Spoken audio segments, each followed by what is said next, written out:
So the ramblings from a dead hockey channel. And if you want to help this dead hockey channel, appreciate if you hit that like, comment, and subscribe, because if you don't, you just don't like white people. So let's get right into it. You know, this video, it's going to be a little bit over the place. We're going to talk about a couple different topics. And I want to talk about the New Jersey Devils. Now, they got hit pretty hard with their playoff chances with Jack Hughes being out for the season and going to be pretty much done until training camp of next year. And for me, when it comes to the Devils, they're third in the Metro, they have all this potential, they still have a pretty solid roster, but it seems like the last couple seasons when it comes to the New Jersey Devils, they just are really unfortunate when it comes to the injury bug.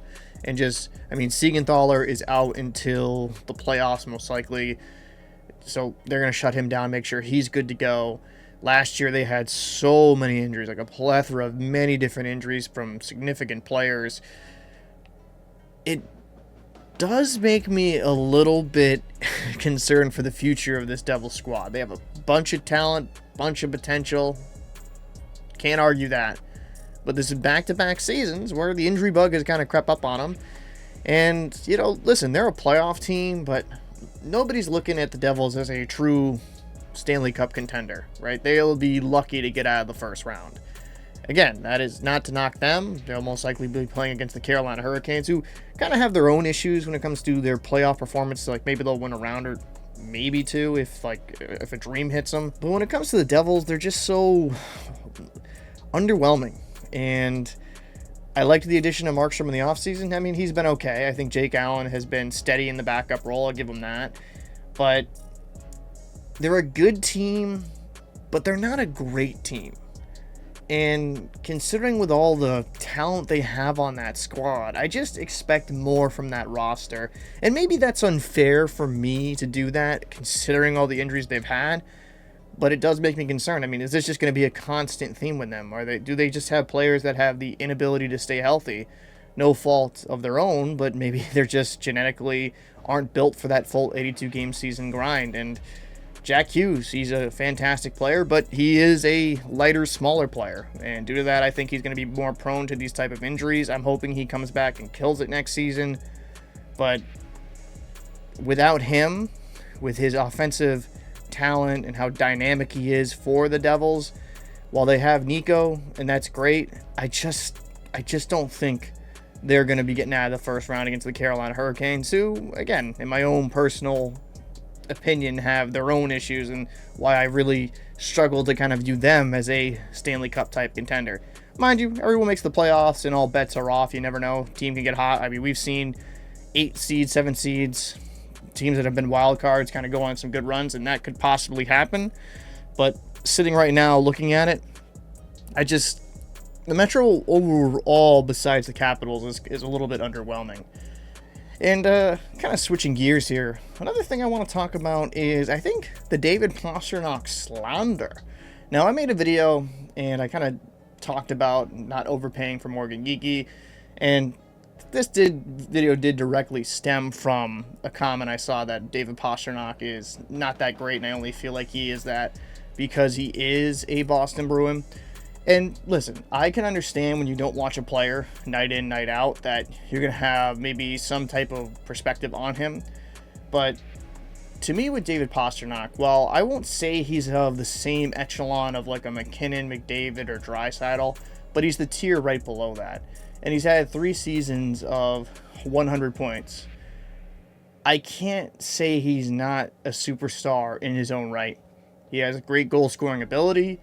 Maybe his one-timer isn't as what it used to be, but, I mean, the guy has been on an absolute heater to end the season. And considering it was looking like maybe he'd get 80 points if he played well towards the second half of the season, his ability to be the sole reason the Bruins score points has been incredible, and the point streak he's been on has just been absolutely phenomenal. And I will say this as a Bruins fan, while I'll have criticism of David Pastrnak and his game, and I think the turnovers can get frustrating to watch at times, I have to kind of take a step back and realize, there's not a lot around him. Morgan Geekie's having his first 30-goal season of his career, shooting at a ridiculous percentage. Outside of Pastrnak, Geekie, and Zacha, and Lindholm's been kind of in the mix recently, there's just not much offense on this team, and considering he's the guy that most teams expect to score and they try to like strategize to keep him off the scoreboard, for his ability to still just find ways to get on the board and help the Bruins generate some type of offense, I think is absolutely brilliant. And I think we can't take that for granted as Bruins fans. The team, yeah, frustrating to watch. It's a rough season all in all. I'm not even going to deny that. But David Pastrnak is a superstar. He's a fantastic player. And I'll kind of parrot some thoughts I said in the other video. I don't think the Bruins are that far off with some moves here to be back in the wild card or playoff contention next season. And when you have a superstar like Pastrnak, you have that piece, that huge piece that most teams are desperate to find. Just get some nice complementary pieces, and I think this team could see a nice little turnaround. Now, kind of going into another little bit old subject is the Vancouver Canucks' wild comeback against the Dallas Stars. Now, I ended up watching this game in replay last night. I know. I'm sorry. I'm late to the party, but I've been busy. But the one thing that kind of stood out to me, and this is kind of commentary on the Canucks and the Dallas Stars here. The one thing that struck out to me about the Canucks, and I appreciated this, is their ability to keep fighting. And it was like they were down, what was it? 5-2, I believe. Yeah, it was like 3 goals. And within like the last couple of minutes, they score, or less, it felt like minute 30, they score 3. And it was incredible. It was absolutely incredible. And while, Ottinger is not in net, I believe it was DeSmith. There was some poor defensive lapses by the Dallas Stars. It was something that's historic, you don't see. And I feel like a lot of people aren't talking about it because, to be quite frank, the Vancouver Canucks, they're most likely not going to be, I think actually they're eliminated from playoff contention as of right now. They're not going to be a playoff team. They're always one of these bubble teams that's like, they're kind of good, but yet they're kind of bad at the same time. So I think for that reason, because a lot of other fans are like, it's the Vancouver Canucks, like they'll show you some flashes. I don't think it's getting the proper notoriety it should. I mean, you're down 3 goals, you score that with less than 2 minutes in the third. That's friggin' incredible. Then you go on to win in overtime. Yeah, that's special. But I mean, as for my Dallas Stars take regarding that, I'm not going to say it's a world-ending thing and that, this means they're going to choke in the playoffs. But that's a little bit worrisome, right? You're up 3 goals. You're dominating the game. You had a 99.9% win probability. There is no way you should ever lose that game. But somehow, some way, the Stars found that way. And when you play these better teams in these bigger moments, will they be able to hold up? And again, I think the Stars are one of the deepest teams in the NHL. I love what they did at the deadline. They brought in Granlund. They brought in Rantanen. I mean, they have so much firepower. Like the Dallas Stars, I wouldn't disagree with somebody like, I believe they're the favorite and they should come out of the West. I mean, they have all the talent up front, on the back end, and in goal with Ottinger. But those type of mental errors and just historic collapses, maybe I'm reading a little bit too much into that. That has me a little bit worried. And again, I believe it was DeSmith and net. It's not your main guy. Still, not a great look. Now, I want to say this. I appreciate all the love and support on this channel. I see a lot of old faces coming back, new faces, and I do genuinely want to say, I kind of riff and have some jokes like, if you don't subscribe, go bleep yourself, and that's just kind of fun. But genuinely, I do appreciate all the new subscribers and the old guys coming back. I've had some conversations with the people. Some people like the short form content. Some people like the longer form content. And just wanting to ramble about the direction of my channel going forward, I'm going to kind of do what I want. And I'm going to do some short form. I'm going to do some long form. But I also just want to be in front of the camera and get better and get better. I actually started up a new podcast with Flying Fluffy Hockey. That will be linked down below in the description. And I gotta say, just having the ability to talk to somebody and really just have a good time talking about the sport that I really love, it's kind of re-energizing me to get into making more videos, even when I'm on the boat. And that's, I think, been kind of, I would say, the problem with my channel is that for the week I'm off, I can produce a lot of content. But for the week I'm on, I'm going to be honest with you guys. After a shift, after like my shifts on the tugboat, I just want to go to sleep. I don't feel like editing or doing anything of that nature. But genuinely, I've been kind of thinking long and hard about this. I would love for this channel to grow, and I want to grow. I want to become a better content creator, and I just need to be better at giving you guys more material. It's weird if someone's watching this far in the video. I hope you are, but if you're not, I understand. I will say it's weird for me because when I look at the analytics of my videos, I get a very high click-through rate and even a very good watch time. I'm just not getting my videos pushed out to bigger audiences, and that's probably my biggest struggle with the YouTube game.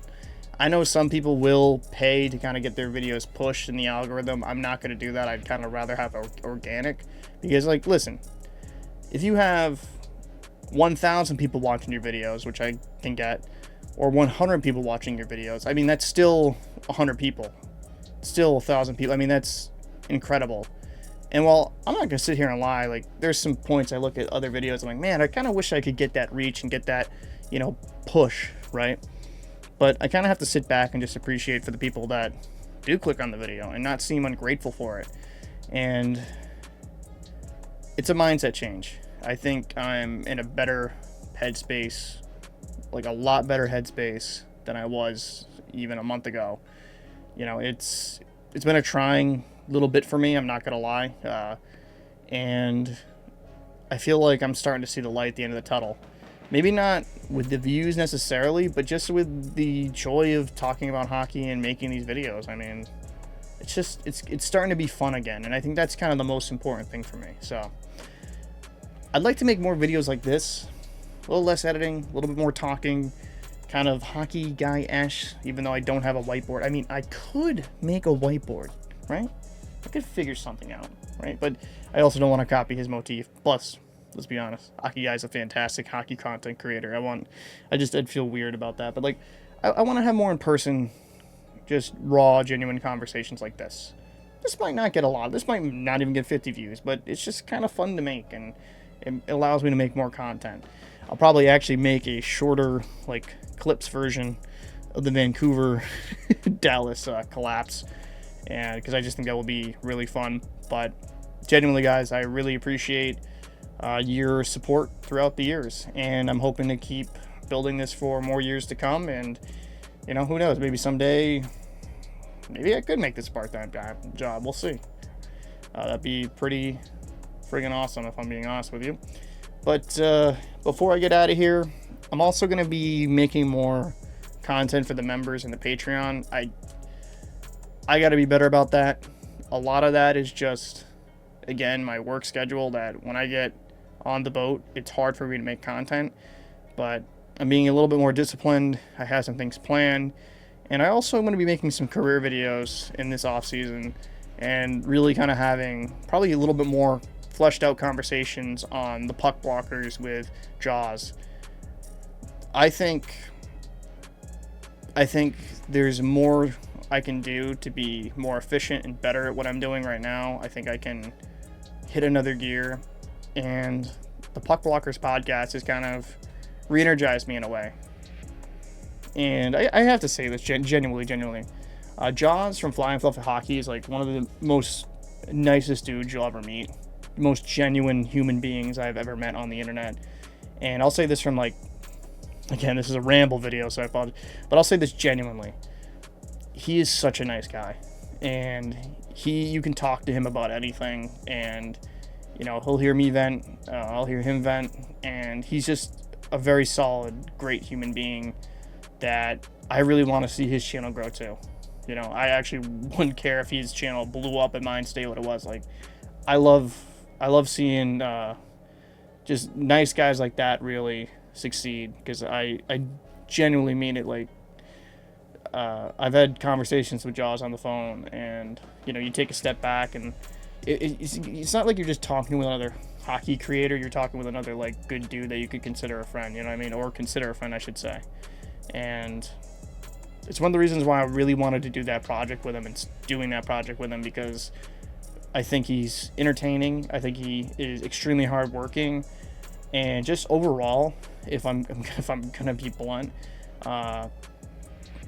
it's just awesome. Genuinely, I've met with I've talked with some creators, and I'm not gonna say names, even some bigger creators that, oh, let's do this, let's do that, and they use me for a few ideas and for a few scripts, and then all of a sudden, boom, they kind of ghost you, right? Because they ended up using you for what they're using you. But I think there's more good people on here than bad, and it's been refreshing to have like a good friendship with a guy like Jaws, who is playing. He's a fan of the Florida Panthers. Those dirty people, though. All jokes aside, but I mean, like, I don't know, just restores my hope in humanity in some sense, if that makes any sense. But so this is Captain Rambles. This is me rambling about my inefficient channel, my dead channel. And if you guys enjoyed the topics, let me know your thoughts down below on each different topic. And if you guys got some ideas for what I could do, I am not above looking at something and maybe like, hey, actually that's a solid idea, let me try that. I want to bring the best content I possibly can for you guys, and make it entertaining for you. So appreciate y'all. See you probably tomorrow. It depends if the weather is shitty. It's going to be 45 knots of wind, and if it's just banging and clanging with the fendering on these boats, the recording will suck. So see you soon.